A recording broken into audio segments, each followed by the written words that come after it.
workmatters.in/IHO. A little about today's webinar. As you know, one size does not fit all, and HR and organizations need to accept that these two distinct but coexisting generations make up today's workplace and have different lives and different drives. Their differences are real and are here to stay, and we need to acknowledge this dissimilarity and build our practices around them. In this webinar, you will learn about strategies while hiring Gen X, Gen Y, tools to bridge the gap between diverse workforce, and lastly, ways to motivate and retain Gen X and Gen Y. We have the privilege of having with us Seema Nambiar Arora, who is the Senior Director, People Resources at McDonald's India. Seema focuses on enhancing the employer brand image of McDonald's, both internally and externally. She is responsible for ensuring that the company's strategy and people strategy are synchronized and the employee value proposition is created both internally and externally. She helps build the talent pipeline across the organization, also manages HR, training, learning and development, and the admin functions for the company.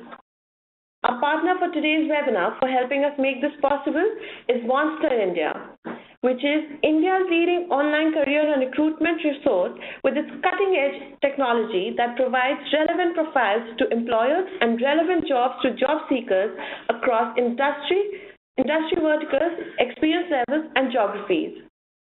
Today, with operations in more than 40 countries, Monster provides the widest and most sophisticated job-seeking career management, recruitment, and talent management capabilities globally. In 2014, Monster Empower Search was voted Product of the Year under the Online Job Portals category in a survey of 18,000 people. We have saved time for you to ask your questions at the end of the webinar. For those watching the live webinar, you can submit questions at any time during the presentation through the question and answer section. We will try to respond to as many questions as time allows. We have a full exciting agenda for the webinar today, so without any further delay, I'm going to hand over the microphone to Seema. Over to you, Seema. Thanks a lot, Purva, and welcome everybody. Just laying out the agenda a bit, I think Purva's done a fantastic job of just laying that out, but I'm going to take about 35 to 40 minutes just talking through what we've seen typically in our business, our industry, and also where research is going when it comes down to the various generations. Post that, what I'd like to do is just open it up essentially to be able to figure out specific HR issues if people are facing and if there could be any kind of solutions that we can come up with. With that, let me start. My name is Seema, and I've been working at McDonald's now for close to 15 years. Actually, it's over 15 years. And, I get really confused whether I'm Gen X or Gen Y half the time. And the reason is that when you started with the company, a lot of the attributes that you've seen of supposed Gen Y is what you had at that age. And so it's always been a confusion for me to understand what is the real difference between generations. Just going through the day-to-day, what we're going to kind of understand is a little bit around, is there really a difference? And it's been a question that's kind of plagued me for a long, long time. In case there is, what are the strategies? In case there aren't still, what are the strategies? And how do you basically manage when you hire various different age groups? With that, we'll start off with really understanding what is the difference between Generation X and Generation Y or the millennials.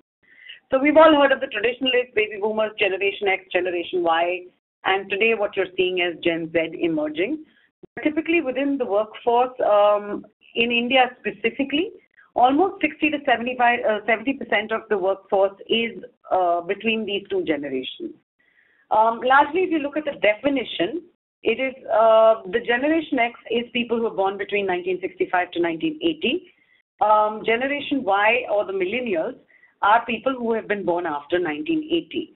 Typically, Gen Z, which is now emerging, is anybody who's been born after 1995 Very small part of the population currently, and I don't think there is enough research, and neither have they all actually entered the workforce for us to be able to make any judgments on them. When you look at the influencers in the environment as these two generations were emerging, and as you do research on generations, you will find every generation had a different influencing pattern. Gen X is actually considered the most hard hit of most generations because they grew up in a time where you really had to be independent. It was known as the latchkey kids. Most parents were going off to work. Economies were changing. The Cold War was on. It was economically trying times. They were coming out of a generation which was literally the 1960s, which was really the flower generation, and where there was no direction.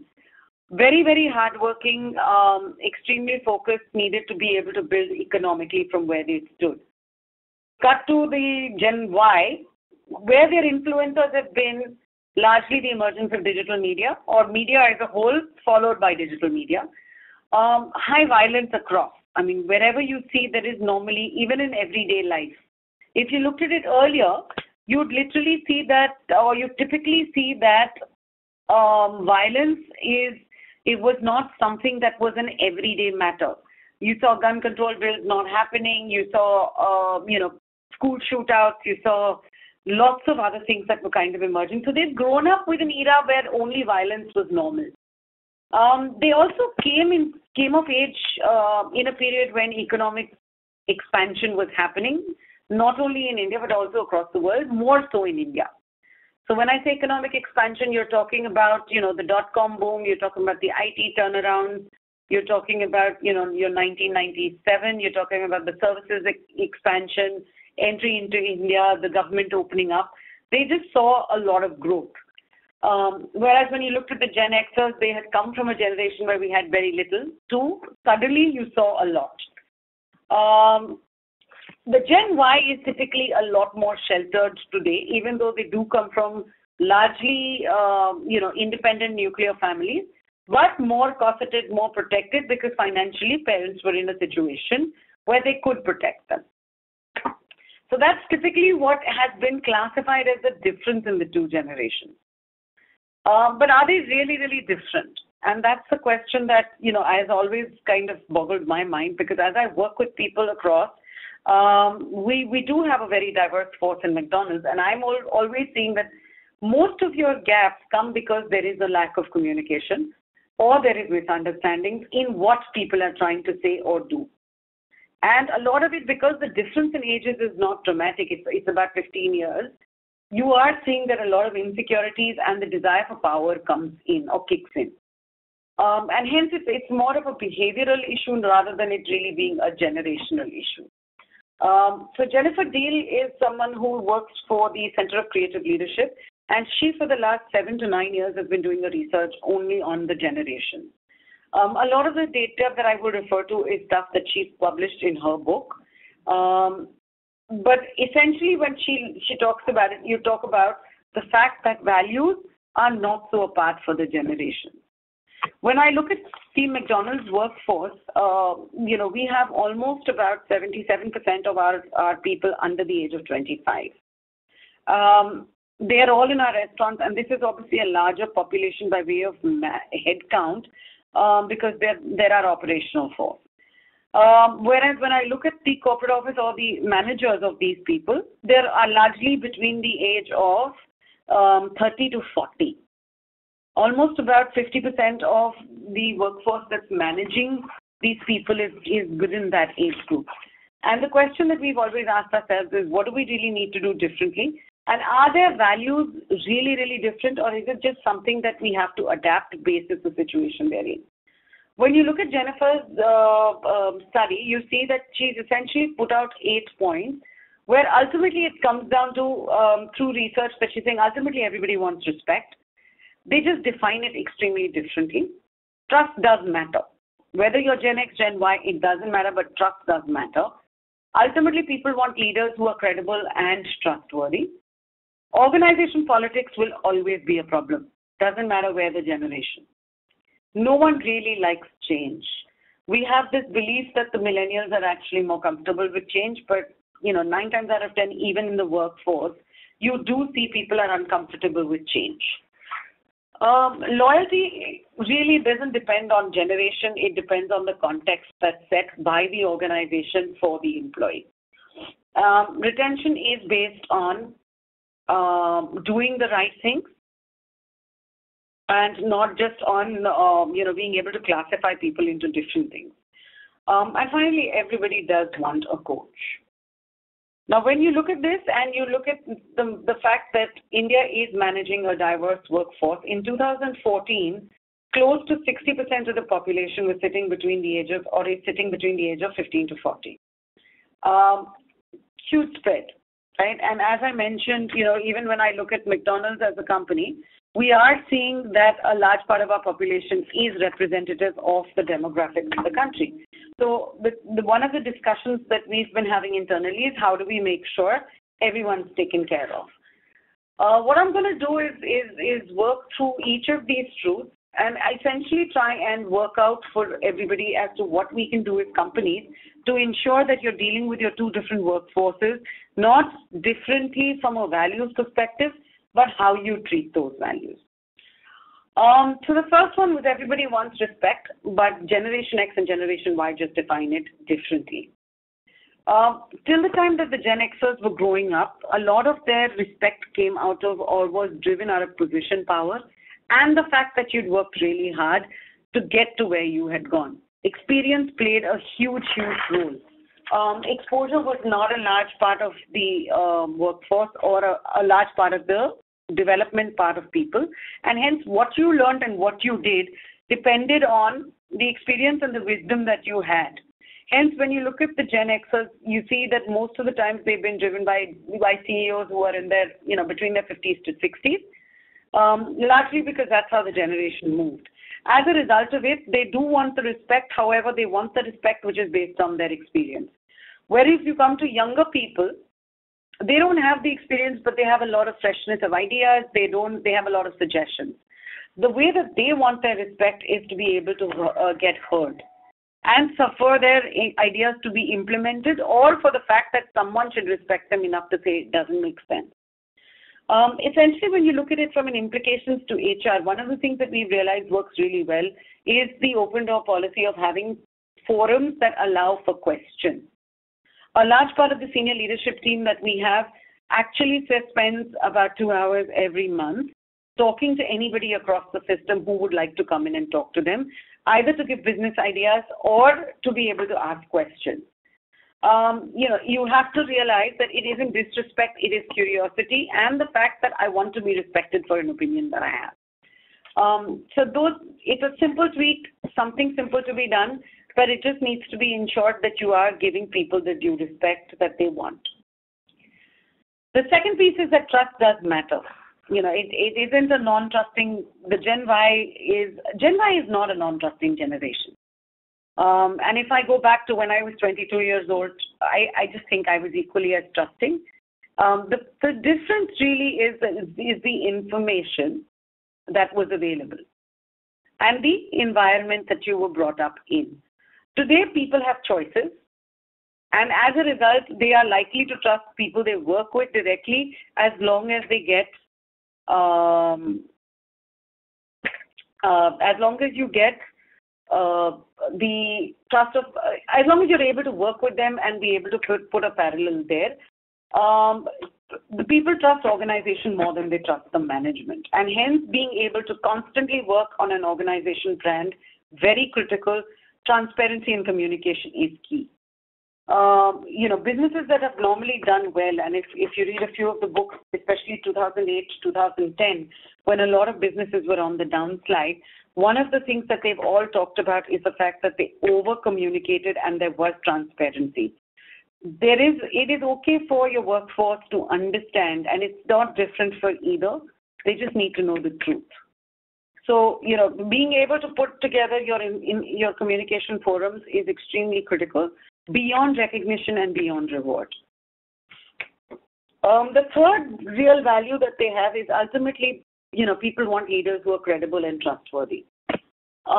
Any generation, and I think if we even look at it from our points of view, any generation you ask would always say that I want a credible, trustworthy, far-sighted, encouraging leader who will listen to me. I don't know if I've ever seen it in my experience that I've seen someone who says they don't want that. The difference in this is that, when you look at the two generations, while the Gen Xers are in respect of the person will be deferent to position power and, what people will be deferent to their position power. The Gen Xers will ask questions irrelevant of that position power.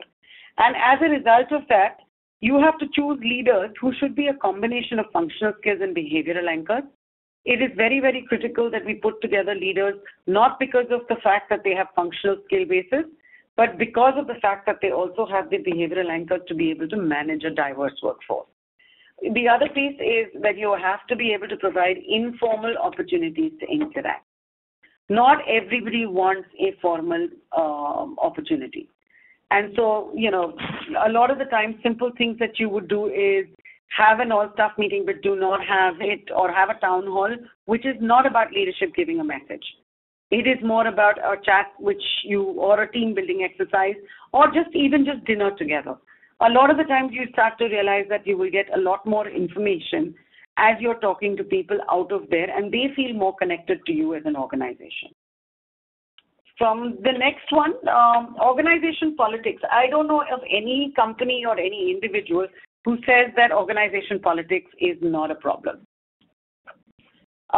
We have to realize that politics is normally an outcome of the miscommunication and misrepresentation that we talked about earlier. However, it is a reality. The higher you go, the more, because the insecurities get into you. As a result of it, politics will emerge.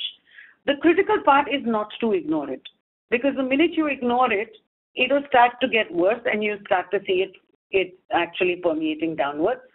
Understand the political climate so you're able to shape it. And as a result of it, you are listening to what people are saying around the performance management system. You are listening to, the fact that you have to be transparent around how promotions and progression is done. And finally, job roles and job definitions have to be clear with accountabilities being defined. There will always be a level of the politics. The minute as an HR professional you realize it's starting to play out, you need to be able to get into the root cause of it and actually yank it out. Your business will not even realize when it starts, especially if you're in a developing stage. Finally, nobody likes change. And I think I'm yet to see someone who says, I love change. And very often when I used to work with a lot of my young ones, you used to always wonder, because of the operational nature of the work that they do, getting them to move from the left hand to the right hand for an activity was even difficult. So in a lot of our restaurants, when we do product development and product operationalizing, we actually have to keep in mind that because it's a motor skill function, you have to be careful as to how much change you will ask them to do. So the minute you move a sauce gun from the right hand to the left hand, you will see that they struggle with that change. Just a motor skill change causes discomfort. Imagine what an emotional change would do, or a working change. The difference between the two is really if you build the context strongly of why change is required and communicate the need to change, everyone responds to it well. Because if people are directed to make the change depending on where in the hierarchy they sit, you will see resistance. Naturally, there is an opinion that exists for both. The reactions will just be different. So one will be a passive reaction, one will be absolutely a on-the-face reaction. So Gen Y will come and tell you, I don't agree with the change. Your Gen Xers will appear to accept the change, however, they will not get it done. And so if you're seeing performance issues around that, very important that you have to be able to build context and communicate the need to change.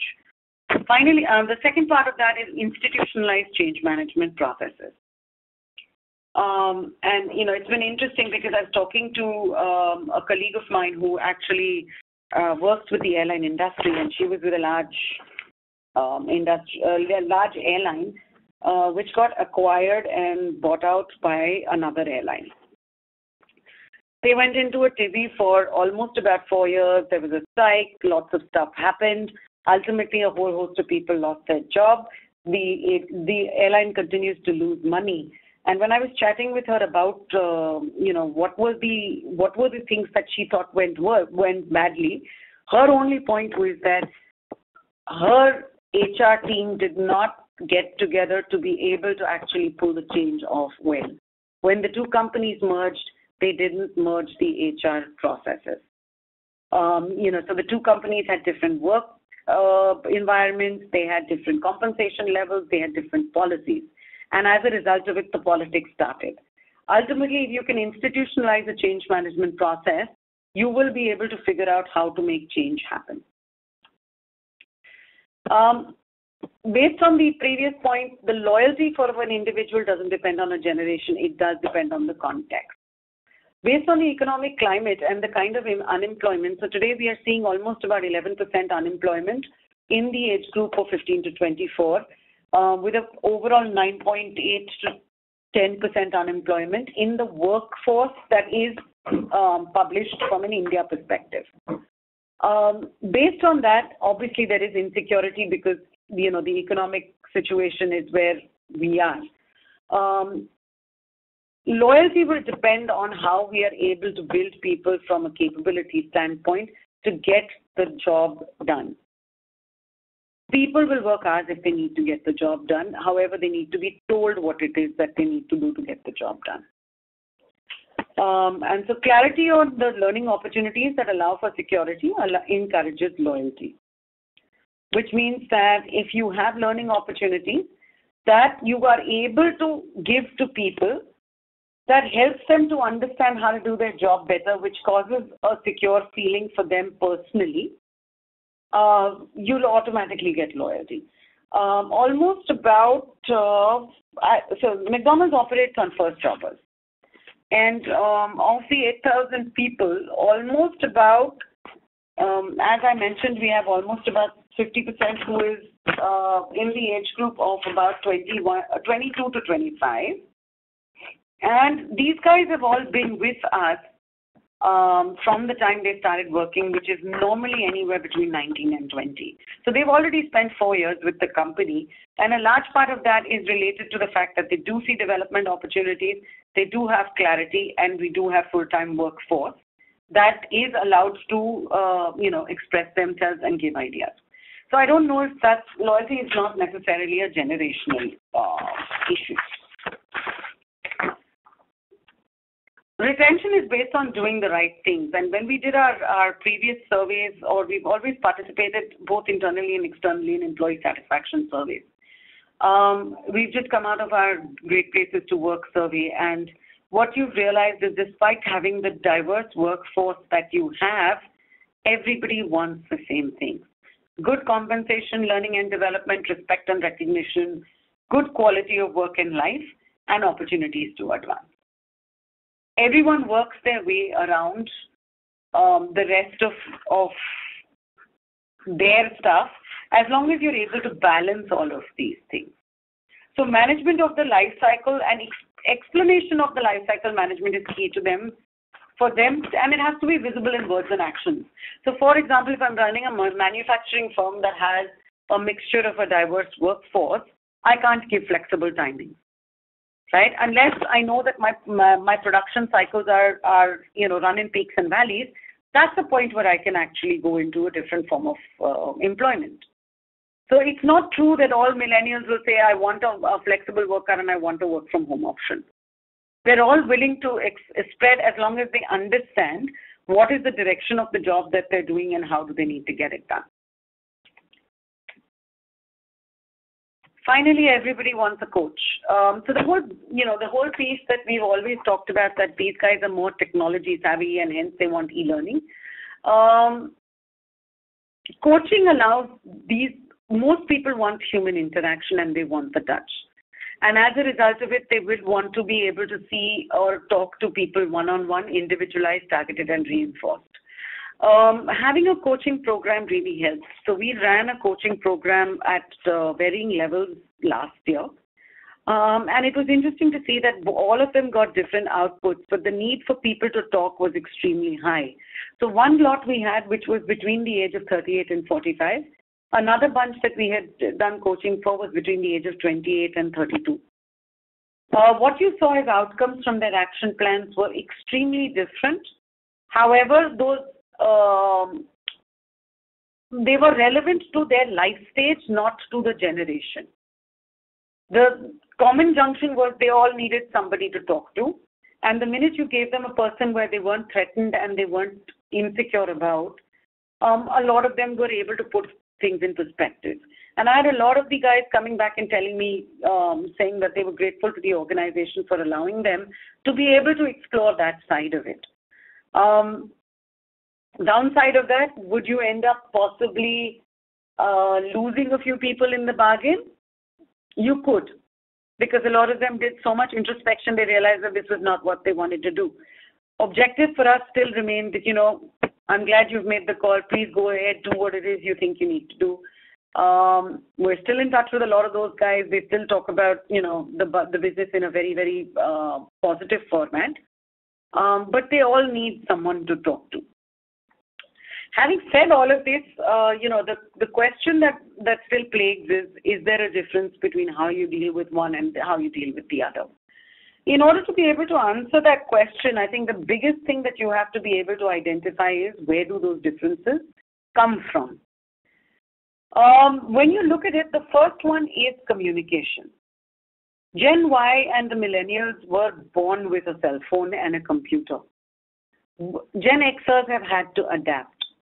I was thinking of this example as I was signing on to the webinar. For me to do a webinar is still a challenge and it takes a lot of energy because I've had to adapt. However, if I was to talk to someone who's 21-year-old, who was 21 to 22 years old, this would be a natural thing. Most of the times, when I talk to kids who are at that 21, 22, so most of the times when I call my nieces who are now 21 and 19, they will not pick up the phone. However, if I message them, I normally get a response in the next 3 seconds. It's just about how they communicate, not about what they communicate or whether their values are different. The second part that we have to remember is economy, unemployment, and overall morale is extremely low.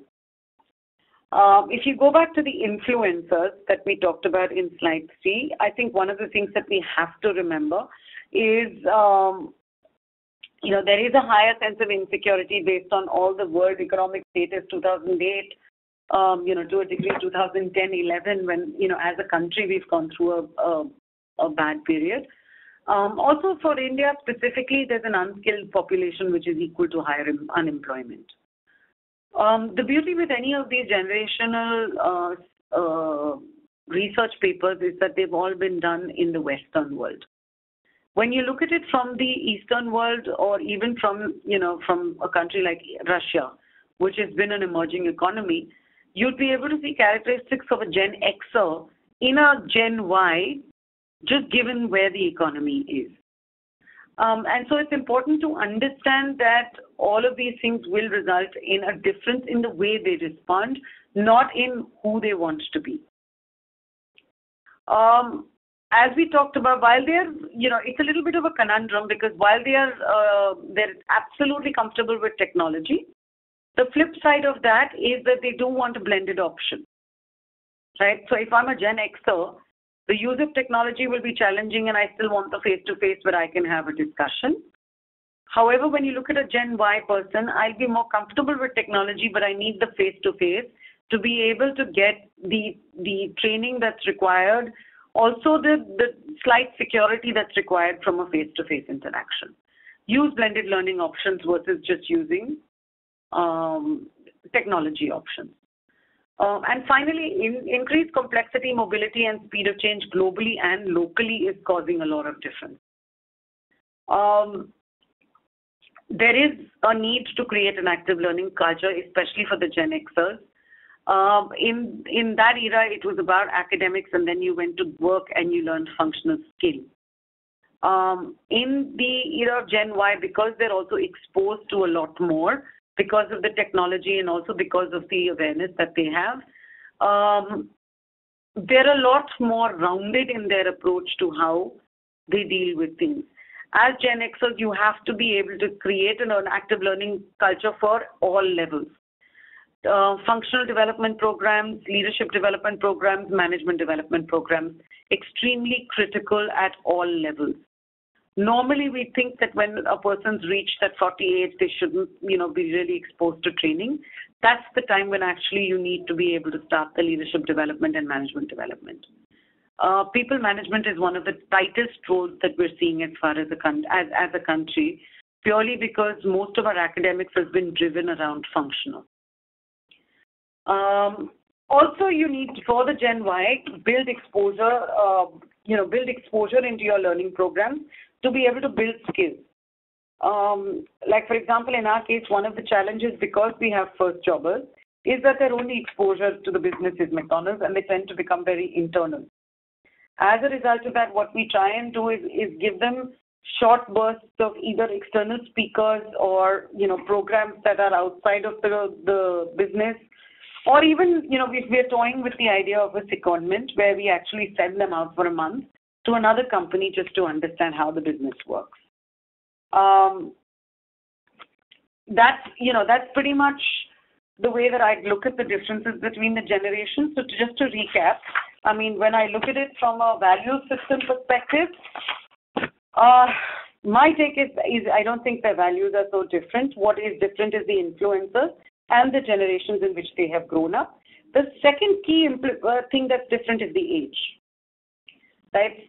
If you're able to map through the 10 value or the 8 values that we talked about, keeping in mind the differences, right, you should be able to forge a reasonably strong HR strategy around both acquisition as well as development. And, you should be able to retain a lot of the people that you work for as long as you don't treat them as different. Understand where they come from rather than trying to label people or put them into baskets, because what you will end up doing is having extremely differentiated programs within the state that will both add to your cost and complexity of how you run an organization. And with that, I read this quote, which I thought was extremely interesting, which is, in case you're worried what's going to happen to the younger generation, you shouldn't, because it's finally going to grow up and start worrying about the next generation. With that, I'd like to open up for questions if there are any. And, thank you very much for listening. Thank you so much, Seema. That was indeed very insightful. We have a couple of questions here. So when you're talking about an increase in violence in Gen Y, so is it an actual increase in violence or an increased reporting of violence with increase in media reach? Or was it just a case of violence going unreported due to lack of media in previous generations? So I think it's largely the Western world, Purva, where it is an increase in incidences as well as it is an increase in reporting. Right? When you look at the increase in incidences, if you look at the gun control bill of the US, till the late 1980s, they did have gun control in the country. When they opened up the gun control bill to be able to allow people to keep firearms in their homes, is when you suddenly started seeing a surge of both the domestic shootings as well as, single shootings. Crime rates shot up. Otherwise, it was a very safe country. And I think it's both. I don't think it's any one thing. There is a dramatic increase across both. Right. So we have a similar question that says that shouldn't the focus be proactively on bridging, so when you're talking about Gen X and Gen Y on the working this thing, so shouldn't the focus be proactively on bridging the potential gap between Gen Y and Gen Z so as to enable a smooth working environment in future rather than focusing on Gen X who would retire soon anyway? Well, I think, so I don't know if you can actually remove the focus. One is we don't know enough about Gen Z because they haven't even entered the workforce yet. So until they don't enter the workforce and you've seen behaviors for a bit, will you be actually able to research them to understand what is the difference? The fact that we currently have 4 generations in the workforce, right? I mean, so in India, you don't have traditionalists as much, but you do have a baby boomer, you do have a Gen X, you do have Gen Y. In itself is challenging, right? So you do see that you do have all of them even today. The point I've been trying to make is I don't know if it's about the generations versus it's about being able to map out who your workforce is and being able to understand that people at different life stages will be driven differently based on the environment around them. This is a classical situation of where a lot of us go back and tell the kids, that, you should be traveling by local train because that's the thing I did. And I think it teaches you how to be hard. On the flip side of it, today when you look at your children, they go to better schools, they're better educated, they have a peer group who's got more money or similar money than them. Are you actually setting them up for failure if you keep insisting on that agenda? Because if you have the ability to provide them with a car that goes to school, you should be giving that to them. And it's a trade-off decision, right? Because you can't be bound by what you were seeing as far as your generation went. Does that make sense? I don't know if that answers the question. Absolutely. Yeah, thanks, Seema. So we have a very, very interesting question here. So one of our listeners, they want you to share a practical case for learning and development for generation X, Y, and Z. So how can the learning be made seamless across generations to promote a cohesive workplace? Okay, so I think that's an interesting question and a very wide one. So like I said, Gen Z don't know enough, can't say. They've just about started walking in. It'll be interesting to wait and see what happens. So at McDonald's, like I was giving you the coaching example, we do have regular training programs that run across all levels for different levels of leadership development.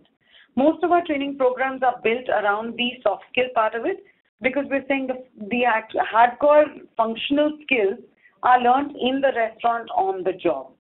So I'll actually take the example of our restaurant training.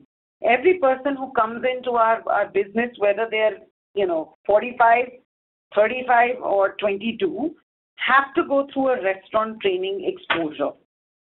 What we've done around that is while they will train at the ground for a certain period of time to be able to understand how the business works and how people respond, their output is differently mapped, whereby if I have a person who's joining at a director level, they will also get inputs from the various support functions to be able to identify what the issues that they are seeing within the restaurant. They then take that, come back, apply it, and have to present back to the leadership team saying this is what my recommendation of action would be based on my store training. Whereas if I have someone who's a fresh management trainee who's 21, they would actually go in for a 4-month program, which would be really around saying I learned every step of how to run a restaurant, culminating with actually physically running a restaurant for a month. That generation more, hands-on, has the energy, has the ability, also fresher in the mind. Once they've run that, you normally pull them out and put them into a project, which would be a simple restaurant project for 3 months, and tell them to fix a specific problem around that project. So we've taken the whole store training piece and actually built it up to kind of cater to the different job roles or the responsibilities of people at obviously different ages. Would that be a good example for whoever's asked the question? Absolutely, that's quite interesting, Seema. So we have, when you're talking about that nobody likes change, so we have a question that why is the attrition high among millennials? So as per a recent study, the average tenure of millennials is about 2 years at one organization. So why is this such a So why is this high among millennials? So if you go back to the last point that I made on the economy, right? We live in a very vibrant world where there is a shortage of skilled people. There are opportunities that are available. Millennials by nature will go for the choices where they feel that they adhere to the organization. Okay, so if you look at it from a point that the younger generations are no more likely to job hop than the senior guys at the same age. However, the opportunities have changed. So what I had as an opportunity when I was 25 is extremely different to what a 25-year-old has as an opportunity, right? And I remember a case where when I got into my education program, my father, I think, almost had a heart attack because I got into hotel school and he looked at me and said, girls don't do that. And the opportunities are extremely different today. And as a result of it, you will see them moving because better compensation still stays one of their areas of requirement because of the way that the economy is going. They will work for an organization, all of the 8 points that we talked about. However, they do want a good work environment. They will go for flexibility. They do want, more empowerment, all of that. And I don't think that's different. Honestly, I think that's what you and I would have looked for if we were younger. I don't think the attrition is higher or lower. And I don't have the data to prove it, but I don't think it is.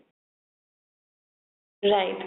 So, talking about job changing, so if you can mention some tools that are need to be used for in order to keep balance between Gen X and Gen Y.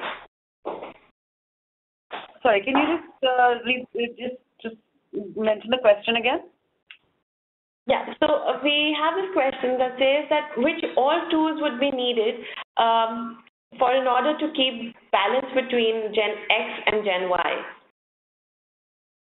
So I think the tools will be similar.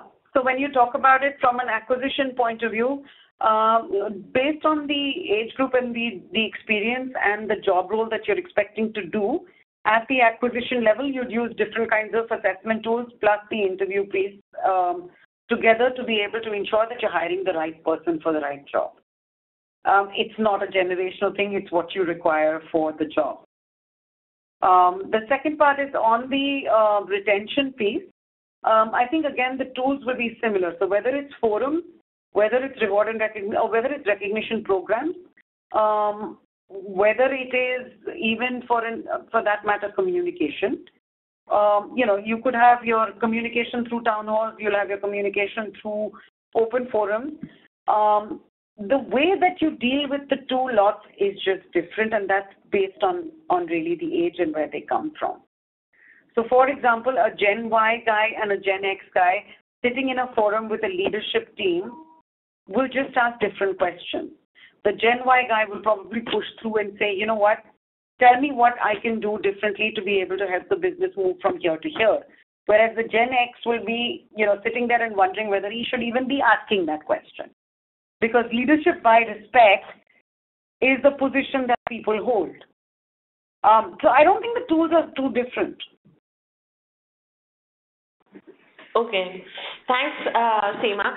So there's another question that says that do you think Generation Y is faster in getting shortcuts for business solutions than Gen Y, who are not quick to technological solution to simple problems? I mean, we obviously know that. Sorry, let me see if I understand your question. Do you think that does Gen Y is faster in getting shortcuts for business solution than Gen Y, who are not quick to technological solutions to simple problems? So is Gen Y better at getting shortcuts because of their technology uses as against Gen X?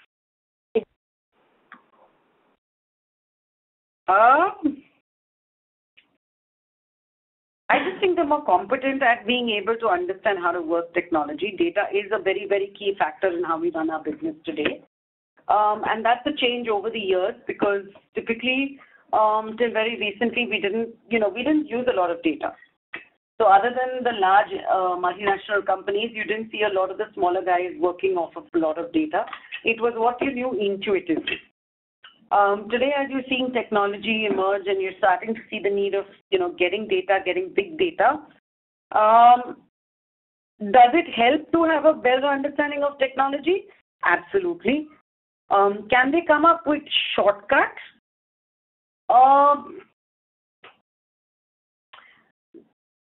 No. I think they come up with incomplete solutions because a lot of the times they do not have the experience or the exposure to be able to do a relevant root cause analysis. So the beauty with data is always the fact that when you put data coupled with experience is what gives you your hypothesis or your intuitiveness. And typically when you look at it, the Gen Y has the technology piece of it, but they don't have the experience to back that up. Gen X has a whole lot of experience around it, right? And so they automatically know if you're going to do a shortcut, this is what the outcome will be. They're not able to convey that back. So a lot of the times it seems like Gen X is becoming a roadblock, whereas Gen Y is looking at it and saying, I have a solution, you're not listening. So the easiest way is always to be able to marry the two conversations. And a lot of it is around how do you do problem solving within your organization. Also, how do you do a lot of the work that needs to get done in the organization. So I don't think that they come up with shortcuts easier. Right. Thanks. So we have another question that says, what are the key points to keep in mind if we want to chart out a common engagement plan for both Gen X and Gen Y? One would be the 8 points that I mentioned, which is based on Jennifer Deal's research. As long as you keep those eight points in mind and use that as your starting point by understanding the differences that really, so for example, if I was to give you, take one of those behaviors, and we're talking about loyalty depends on context and not generation, right? The ideal way to do this is if I have to build loyalty with a Gen Y, I know that I am going to be able to, I have to be able to set up a platform where I'm able to connect the generation back to why they're doing what they're doing, questions around that. Because that's the need of youth. Right? However, when I'm doing it with a Gen Y, loyalty will be a lot more around setting a larger context to how they do it. So there's a very fine line. So when I'm doing the what you're doing, you'd probably set up a chat forum or a blog, or your CEO is open to some amount of digital blogging. When it comes down to your Gen X, you'd probably do a face-to-face interaction. So you'd use the same platform, just different methods of communication. All right, Does that make sense? So, absolutely. So we have another question that says that it seems that most of the HR parameters are not specific to Generation X or Generation Y. So why is the buzz created for managing Generation X and Y differently, specifically in some sectors? So I think part of it is related to the fact that there is a whole lot of them, right? India is the one country that has a really fat center, which is, the only country practically in the world that's still giving back a workforce. So in 2020, it is projected that India will have 1 million people entering the workforce, with China having less than 20 million. As a result of it, the divergence in the way that people think is coming into the workforce. Like you're just managing too many age groups. And as a result of that, you're now suddenly starting to try and label what that difference is. Earlier, what you used to have was a very well-balanced, a hierarchical, completely explained behavior pattern. Today, because they're more exposed, they're definitely likely to ask you a lot more questions. And as a result of it, I think as human nature is, we want to label things. We want to bucket them so you know what to do with them. Acceptance of the fact that it's just different. It's not different, but it's just divergent to what you've been used to, I think is where the problem is at. So if you look at most of the research today also, while you have a lot of people who will talk about these generations, there is more research pumping out around, is there really a difference in the generations? And, I'm hearing more and more conversations now starting up about, is it life stage and economic differences rather than really being a generational difference? I think it was just easy because there was such a large bunch of them, entering the workforce, that it became easier to bucket them and say, oh, you know what, they want different things.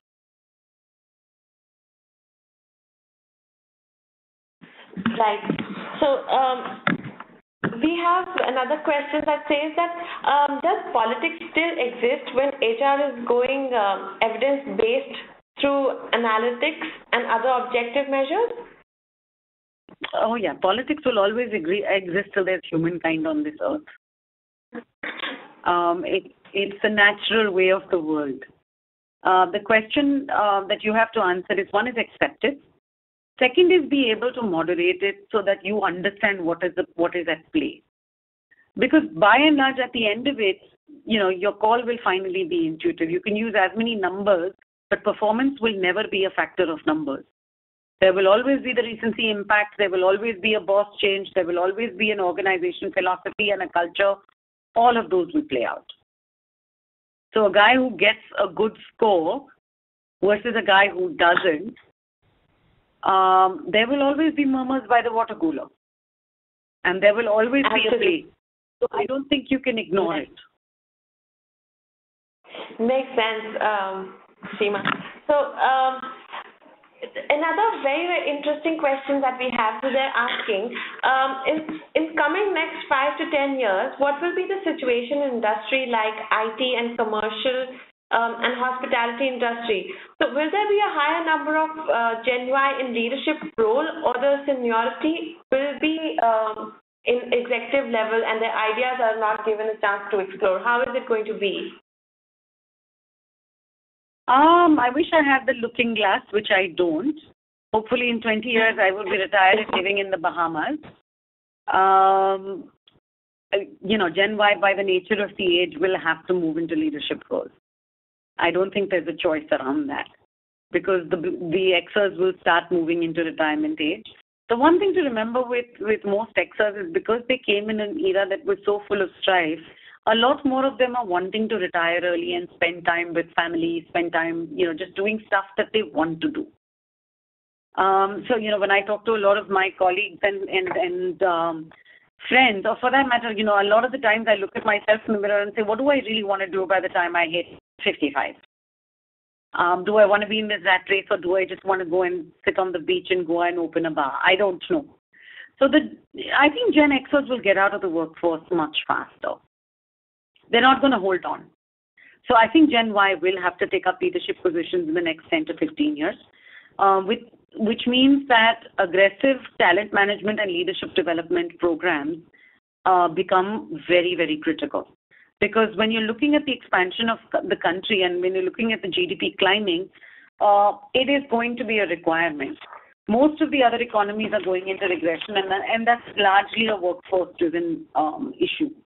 So as a result of it, we're just going to have to actually accelerate leadership development.